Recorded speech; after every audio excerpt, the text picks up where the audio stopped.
There are 67 delegates up for grabs tonight in Colorado. The state is hosting its first primary in 2 decades after switching from a caucus format earlier this year. Early polling showed Bernie Sanders with a lead heading into this Super Tuesday. But moderates are uniting behind former Vice President Joe Biden after a big win in South Carolina on Saturday. Shaun Boyd joins us now. She's a political specialist at CBS-4 Denver. Shaun, thanks so much for being with us. You bet. So as we mentioned, Sanders has been strong in Colorado. Why is the senator resonating with voters there? You know, it is interesting. We've had one poll so far that shows Sanders in the lead here. But, Elaine, I'll tell you, you mentioned Biden and people rallying behind Biden. This is not only our first presidential primary in 2 decades, it's our first all-male presidential primary ever, which makes it difficult to predict. But I'll tell you, a lot of voters, a third of voters, had already turned in their ballots by the time Stiers and Klobuchar and Buttigieg dropped out. They cannot re-vote. So, you know, it'll be difficult what we read from the Colorado results because, you know, some of those people who voted for the Klobuchar or the Buttigieg may have gone to a Biden and were not able to because their ballots were already in. So let's talk about the fact that you had Joe Biden's win in South Carolina with Pete Buttigieg, Amy Klobuchar, as you say, both dropping out yesterday.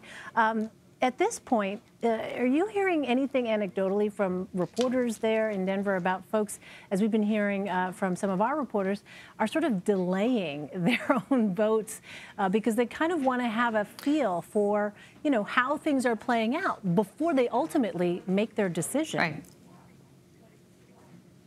Right. So as of this morning, we still have about 2/3 of our ballots still out there. So a lot of people have hung on to those ballots, you know, waiting to see just how this race shaped out, who would still be in the race by the time they voted. You know, you mentioned Biden and him gaining momentum, and, you know, the establishment has really rallied around him as the Sanders alternative in this race.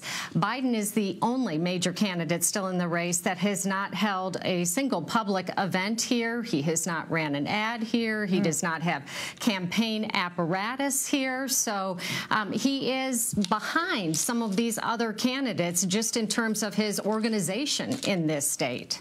Well, what are the issues most important to Democratic primary voters in Colorado? And I think we've got some new CBS News exit poll figures to talk about that a little bit more. There we see health care topping the list. Right. As it is nationally, healthcare is a big issue here in Colorado. Our mountain communities have some of the highest healthcare costs in the country. What is interesting, in 2016, we had a ballot measure to create a statewide single-payer system, and that failed, overwhelmingly failed in 2016. Again, we have these unaffiliated voters who are weighing in this election.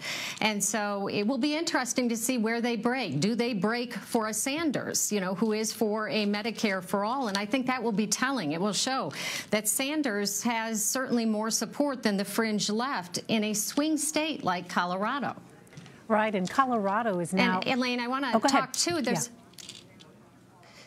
There are a couple other issues. You know, when you talk about issues that are big in Colorado, one of the issues that is bigger here than in other states probably is fracking. Oil and gas is one of our biggest industries. And again, we had a ballot measure just in 2018 that would have effectively banned fracking here. That, again, failed overwhelmingly. Bernie Sanders in favor of banning fracking. He leads in the only, you know, the Magellan poll, the only major poll that has been done here. He is leading. So, wow, that is a fascinating note. Let's also talk about, though, this big Senate race in your state. Tell us the latest on that race. So I think, you know, it will be interesting to see who emerges as the presidential nominee, because that will have an impact in Colorado. Our two main candidates in that Senate primary. The primary isn't until the end of June. Our former Speaker of the House, Andrew Romanoff, who is definitely in line with Bernie Sanders, Elizabeth Warren. Our other main candidate is our former governor and former presidential contender, John Hickenlooper, who is definitely a moderate, who has opposed Medicare for All, opposed the Green New Deal. So if a Sanders is at the top of the ticket, that could be tricky, certainly, for a Hickenlooper, who will not change his positions, he has said, even recently. So Sanders supporters would not necessarily be Hickenlooper supporters. So I think it could definitely change the dynamic of that race if you have a Hickenlooper as the Senate nominee and a Sanders as the presidential nominee. Fascinating. All right, Shaun Boyd for us. Shaun, thank you.